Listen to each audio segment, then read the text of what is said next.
Welcome to Kind Curiosity, the podcast that explores kindness in those who have the audacity to be kind. My name is Felicia Hamilton. As we step into 2026, let's ask ourselves, when did kindness become the exception and not the rule? When did rude behavior become an everyday and acceptable occurrence? Remember the line, if you can't say anything nice, don't say anything at all? Or the golden rule, do unto others as you would have them do unto you?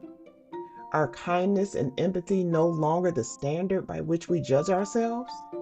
Or was it always just a mask that was used to hide our true feelings? Kindness seems to have taken a back seat to rudeness.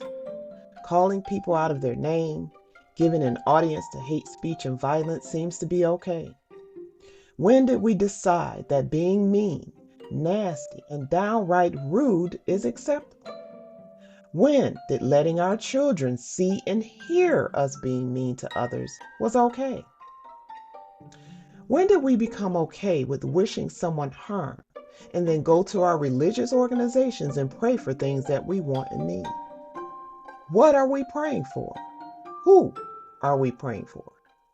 If we are praying for peace, do we only pray for those who hold our values?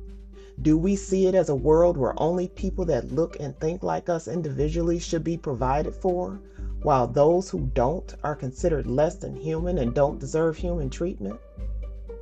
I think about this often.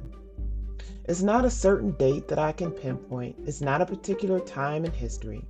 But it seems as if we are now okay with being mean, in classrooms, in boardrooms, and in any public space. Why do social media posts of someone being mean or performing an act of cruelty get more likes and views? Why do we wish harm to others while begging for forgiveness for ourselves? Are the two compatible in your mind? A study of 182 higher ed employees showed that receiving kindness, that is, feeling safe, acknowledged, and included, is correlated with reduced stress, better well-being, and stronger institutional identity. Contrast that with a study by Gilliam in 2020 that showed witnessing rudeness, even just observing, harms task performance, especially among people who have high emotional empathy. Frontier's research on workplace norms found that employees are more likely to act rudely when they believe that rudeness is the norm in their workplace. In The Deadly Cost of Workplace Rudeness, medical teams exposed to relatively mild, rude comments showed a large drop in their performance quality. In critical urgent care settings, this wasn't just about feelings. Rudeness impaired teamwork, communication, and coordination in ways that could affect patient outcomes. Take a moment to think about what this means. If you're scheduled for a procedure in a medical setting, and the healthcare workers you encounter have been exposed to a rude comment or act, that could mean a not so good outcome for your procedure or visit. Workers who say their workplace is uncivil are 3 times more likely to be unsatisfied with their jobs and 2 times as likely to plan quitting in the next year. If back to office means back to incivility and back to rudeness, then it makes sense that workers are not ready to go back to the office. If I can work from home and have peace, then why would I return to an environment that promotes hate and looks the other way when it is reported? When did leadership stop caring for the well-being of their employees? Or maybe it was a facade all along. Because increasing profits and market share seems to be the primary concern of corporate America today. What does it mean to be kind, and what benefit is it to you and your mental health? Here are a few verified stats from studies conducted by various organizations and institutions.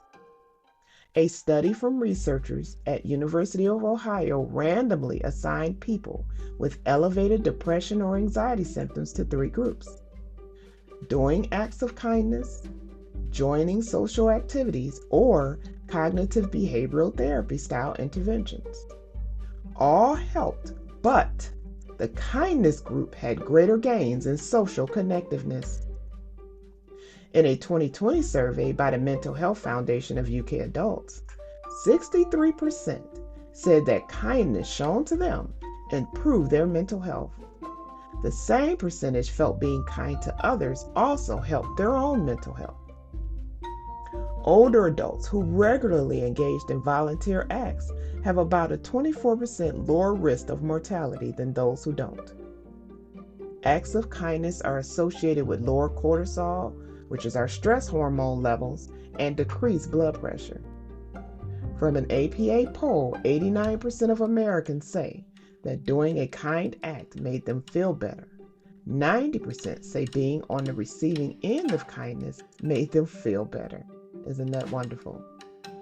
If performing acts of kindness and having someone being kind to you decreases cortisol and makes us feel better, why does the media give more attention to acts of cruelty than to acts of kindness?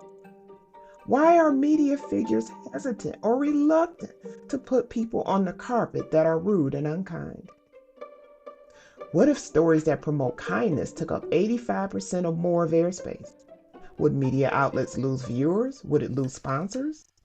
As it seems, gaining market share is more important than being kind. In summation, I know being kind is what gives my soul peace. I know being kind is what I am and will be judged on. I know kindness is what brings joy and comfort to those who give and to those who receive it. This is Felicia Hamilton. Thank you for the courtesy of your time, and please remember to have the audacity to be kind. Until next time.